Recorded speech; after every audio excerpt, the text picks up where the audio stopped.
It's high time کہ ہم اپنا زندگی گزارنے کا طریقہ بدلیں ہیں اور اس سلسلے میں شعور دینا، آگہی دینا بھی بڑا ضروری ہے۔ عالمی ادارہ صحت نے پاکستان کو ان ممالک میں شامل کیا ہے جہاں مصنوعی زہریلی چکنائی کے استعمال سے دل کی بیماریاں بہت تیزی سے پھیل رہی ہیں، یہاں تک کہ نوجوانوں کی زندگیاں بھی داؤ پر لگی ہیں، ہارٹ اٹیک سے اموات بڑھ رہی ہیں۔ پاکستان میڈیکل ایسوسی ایشن نے بھی عالمی ادارہ صحت سے مکمل اتفاق کرتے ہوئے حکومت پر زور دیا ہے کہ زہریلی چکنائی کے استعمال کا راستہ ہر صورت روکا جائے، لیکن ہمیں یہ نہیں پتا ایز اے لے مین کہ ہم کس چیز میں زہریلی چکنائی کنزیوم کر رہے ہیں، یہ بڑا اہم سوال ہے۔ اچھا، یہ ٹرانس چکنائی جو ہے عام طور پر ڈبہ پیک خوراک جو سیلڈ ہوتے ہیں، کینڈ ہوتے ہیں، بیکری، بالکل بیکری مصنوعات، کوکنگ آئل جو کہ 36,000 دفعہ بار بار یوز ہوتا ہے، اس کو بھی بیچ میں ڈال لیں۔ کوکنگ آئل کا الٹرنیٹیو کیا ہے یا کس طرح کا کوکنگ آئل ہم استعمال کریں گے، ہم بالکل اس پہ بھی ہم بات کریں گے۔ مارجرین کے بارے میں تو خیر بہت سی دنیا پہلے بھی کہتی ہے، اور دیگر ہائیڈروجنیٹڈ آئل میں پائی جاتی ہے جس کی ہم بات کر رہے ہیں۔ ٹاکسک آئل جو ہے، عالمی ادارہ صحت کے مطابق دنیا بھر میں زہریلی چکنائی کے استعمال سے تقریباً 5 لاکھ افراد امراض قلب میں مبتلا ہو کر ناگہانی اموات کا شکار ہو جاتے ہیں۔ یہ ہارٹ ڈیزیزز کی ہم بات کر رہے ہیں جن میں خاص طور پر Pakistan, Australia, Azerbaijan, Bhutan, Ecuador, Egypt, Iran, Nepal اور جنوبی کوریا جو ہے یہ شامل ملک ہیں، اور اوبویسلی ہم بھی ہیں، اور یہ وہ ممالک ہیں جہاں خوراک سے ٹرانس چکنائی کے خاتمے کے لیے مؤثر پالیسی کا فقدان پایا جاتا ہے۔ ہم یہاں بات کر رہے ہیں لیکن ہمیں بھی مکمل آگہی نہیں ہے کہ ٹرانس چکنائی کا خاتمہ ہمیں اپنی خوراک میں سے کیسے کرنا ہے۔ ڈاکٹر ظفر مرزا ہمارے ساتھ موجود ہیں، انہی سے سب سے پہلے جانتے ہیں۔ ڈاکٹر صاحب، سب سے پہلے تو ہمیں ایک کانسیپٹ سمجھائیے جو کہ معاون خصوصی برائے صحت ہیں کہ ٹرانس چکنائی سے کیا مراد ہے، کیونکہ اب ہم سوچتے ہیں کہ اگر تیل میں کھانا نہیں بنائیں گے تو ظاہر ہے ہمارا تو کھانا ہی تیل میں بنتے ہیں، تو ہم کیسے زندہ رہیں گے، کیسے کھانا کھائیں گے؟ جی بہت شکریہ۔ اصل میں بات یہ ہے جی کہ چکنائی جو ہے ویسے تو انسان کی جو خوراک ہے اس کا ایک لازمی حصہ ہے، لیکن اس میں 2 طرح کی چکنائیاں ہیں، کچھ فائدہ مند ہیں اور کچھ انسانی صحت کے لیے مضر ہیں۔ اور تحقیق کے بعد، سال ہر سال کی تحقیق کے بعد یہ اب پتہ لگا ہے کہ جو نقصان دہ چکنائیاں ہیں ان کی وجہ سے ہارٹ کے پرابلمز خاص طور پہ اور کارڈیو واسکولر پرابلمز جو ہیں وہ بہت زیادہ اس کا جو موجب ہے وہ یہ زہریلی، آپ جسے زہریلی چکنائی کہہ رہے ہیں، وہ ہے۔ اور پاکستان میں اگر ہم دیکھیں تو اگر ہم بیماریوں کے تناسب سے دیکھیں، یا جسے ہم، یہ بڑا خطرناک لفظ میں استعمال کرنے لگا ہوں، پری میچور ڈیتھ، یعنی کہ ایسی اموات کہ جن کو بچایا جا سکتا تھا لیکن ہم نے وہ اقدامات نہ کیے اور لوگ جو تھے وہ مر گئے، اس کی وہ جو پری میچور ڈیتھس کے جو کازز ہیں پاکستان میں، وہ نومولود بچوں میں ایک ڈیتھ ہوتی ہے جس کو پریونٹ کیا جا سکتا ہے، اور ایڈلٹس کے اندر اسکیمک ہارٹ ڈیزیز ہے، یعنی کہ امراض قلب جنہیں آپ کہہ سکتے ہیں۔ اب جب آپ اس چیز کو دیکھتے ہیں کہ امراض قلب کن کن وجوہات کی وجہ سے ہوتے ہیں، تو ان میں یہ جو ٹرانس فیٹی ایسڈز یا ٹرانس فیٹس جن کو کہتے ہیں، یا جنہیں آپ زہریلی چکنائی کہہ رہے ہیں، یہ اس کا نمبر 1 کاز ہے۔ اچھا، اب یہ کس طرح پتہ لگے کہ ہم کون سی چکنائی کھا رہے ہیں، تو وہ ان میں سے کون سی ٹھیک ہے اور کون سی غلط ہے؟ جی، تو اس میں جو بہت امپورٹنٹ چیز ہے میرا خیال ہے ہمارے پاکستان کے کانٹیکس میں، اور پاکستان میں جس طرح آپ نے خود فرمایا اپنے اعداد و شمار میں کہ پاکستان ان ممالک میں شامل ہے کہ جہاں یہ سب سے زیادہ زہریلی چکنائی ہماری غذا کا حصہ ہے۔ اب اس کو ختم کیسے کیا جائے، اور اس کا سب سے پہلے یہ کہ اس کا پتہ کیسے چلایا جائے۔ تو میرا خیال ہے پاکستان کے جو آپ لوگ ہیں، جو آپ کے ناظرین اور سامعین ہیں، ان کے لیے سمجھنے کے لیے سب سے آسان طریقہ یہ ہے کہ جو بناسپتی گھی ہے اس کو ہمیں اپنی خوراک سے خارج کرنے کی ضرورت ہے کمپلیٹلی۔ عالمی ادارہ صحت جو ہے وہ یہ کہتا ہے کہ وہ 2 انہوں نے سٹیپس بتائے ہیں ملکوں کے لیے۔ ایک یہ ہے کہ اس کی تعداد اتنی کم کر دی جائے اپنی چکنائی میں کہ وہ نہ ہونے کے برابر ہو، یعنی کہ ہر 100 گرام جو فیٹ ہم استعمال کرتے ہیں یا گھی یا آئل چکنائی استعمال کرتے ہیں، अगर 100 ग्राम हम इस्तेमाल करें तो उसमें 2 ग्राम से ज़्यादा ये ट्रांस फैटी एसिड्स नहीं होने चाहिए। ट्रांस फैटी एसिड्स का सबसे बड़ा जो सोर्स है हमारी खुराक में पाकिस्तान के अंदर, वो बनस्पति घी है।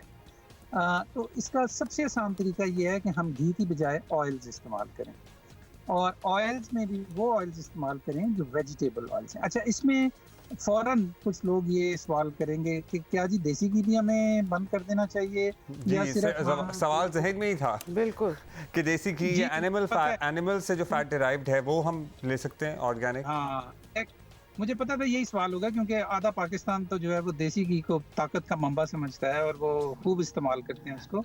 तो कहने का मकसद ये है कि जो बनस्पति घी सिंथेटिकली बनता है, जो इंडस्ट्री में बनता है, जिसे हम एक देसी घी है और इसे आप वलायती घी कह लें, तो जो वलायती घी है इसको अपनी खुराक से बिल्कुल खारिज करने की ज़रूरत है। ये दरअसल इसमें ये वो जहरीली चिकनाई है जिसका ये ज़रिया है।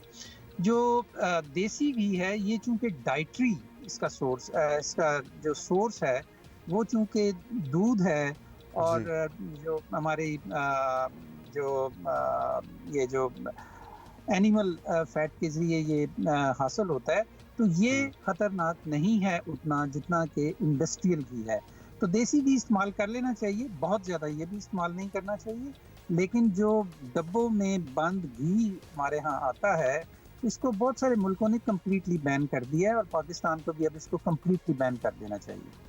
अच्छा, वेजिटेबल ऑयल में भी कोई है ऐसा कि हम ये वेजिटेबल ऑयल अवॉइड करें, ये ट्रांस फैट पर मुश्तमिल हैं, या फिर कोई भी वेजिटेबल ऑयल हम इस्तेमाल कर सकते हैं? क्योंकि फिर ज़रा आसान हो जाता है ना समझना मामले को। डॉक्टर साहब, खास तौर पे जब अब आधे पाकिस्तान का सुबह शुरू नहीं होती जब तक एक पराठा ना हो, और वो भी घी में तला ना हो, तो ये तो हमारी खुराक, ये तो हमारा बेसिक स्टेपल फूड है, तो ये मुश्किल है इसको आउट करना।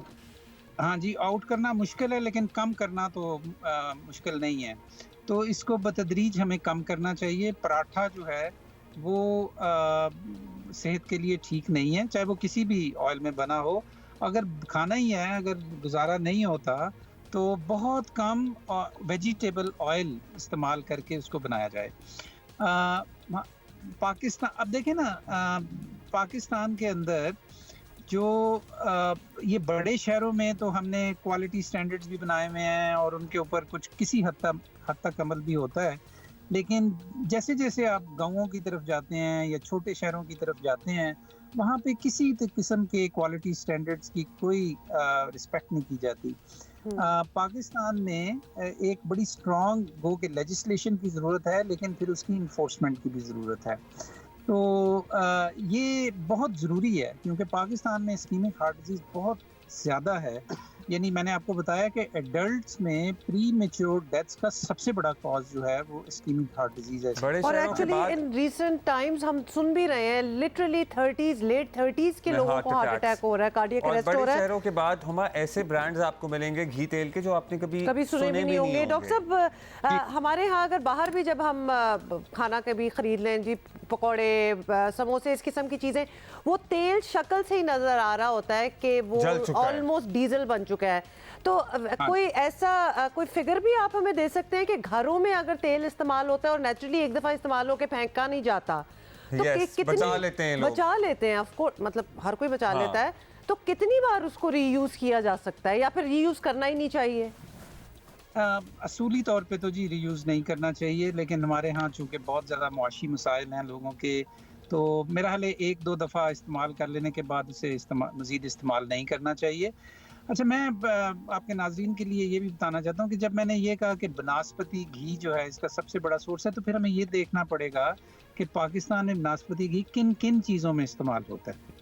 तो ज़ाहिर है कि फिर उन चीज़ों को आपको अवॉइड करने की ज़रूरत है। तो इसके बारे में जब आप सोचते हैं, और जिस तरह आप खुद भी बता रही थी पहले कि हमारे यहाँ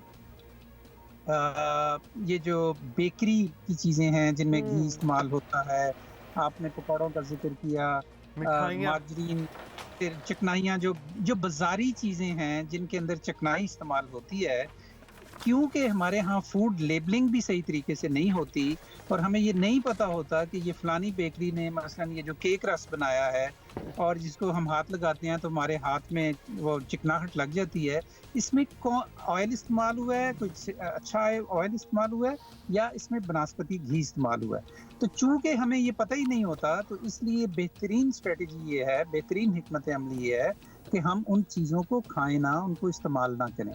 यकीनन इसका बहुत बड़ा असर होगा उन इंडस्ट्रीज के ऊपर, उन दुकानदारों के ऊपर और उन बेकरीज के ऊपर। अच्छा डॉक्टर साहब, ब्रीफली वैसे तो आपने क्लियर कर दिया, देसी घी हम फिर भी कंज्यूम कर सकते हैं, butter is also okay to consume? हाँ जी, उसकी भी चूंकि डेयरी सोर्स है, उसका भी एनिमल सोर्स है, तो उसको इस्तेमाल किया जा सकता है मुनासिब मिकदार में। अच्छा, बहुत बहुत शुक्रिया डॉक्टर साहब for being with us. Doctor Zafar Mirza, साबिक मावन खुसूसी सेहत। एक चीज़ और जो की जा सकती है पाकिस्तान में, बाहर आप देखें मुल्कों में जिस तरह बेकरी आइटम्स की बात हो रही है, वहाँ वो स्पेसिफाई कर देते हैं नो ट्रांस फैट, लिटरली डब्बों पे कैंड फूड्स में ये चीज़ें लिखी होती हैं। तो व्हेन यू रीड इट, कितनी बार हमने पढ़ा है, क्योंकि काफ़ी अरसे से पता था trans fat is not good, तो उन पे एक्चुअली स्पेसिफाई किया होता है नो ट्रांस फैट। काश कि हम भी ये कुछ इंडिकेशंस दे दें तो लोगों को अवेयरनेस ज़्यादा हो, लेकिन दैट्स एन आइडिया। अच्छा, वैसे हमारे यहाँ जो इंपोर्ट बैन और ये सारी चीज़ों में ना, अभी आपको नहीं अंदाज़ा होगा कि एक अच्छी हमारी होम इंडस्ट्री जनरेट हो रही है इन चीज़ों की, जो कि कल मैंने भी हो जानी चाहिए। हाँ, कल मैंने एक ब्रांड देखा क्रीम चीज़ का। सो यू नो बहुत सारे लोग चीज़ तो कोविड के ज़माने में जब बहुत सी चीज़ें नहीं आ रही थी तो चीज़ और डेयरी प्रोडक्ट्स हमारी काफ़ी बनना शुरू हो गई हैं और लॉकडाउन के समय उन पे तफसील भी लिखी होती है और हमारे पास अब लोकल ऑल्टरनेटिव्स बड़े इंटरनेशनल ब्रांड्स के मौजूद हैं। खैर एनी हाउ, हम ये दूसरी बात है कि वो भी उतने ही महंगे हैं। आई एम सॉरी टू से, चीज़ तो बहुत महंगा है और अभी तक चीज़ें बहुत महंगी हैं।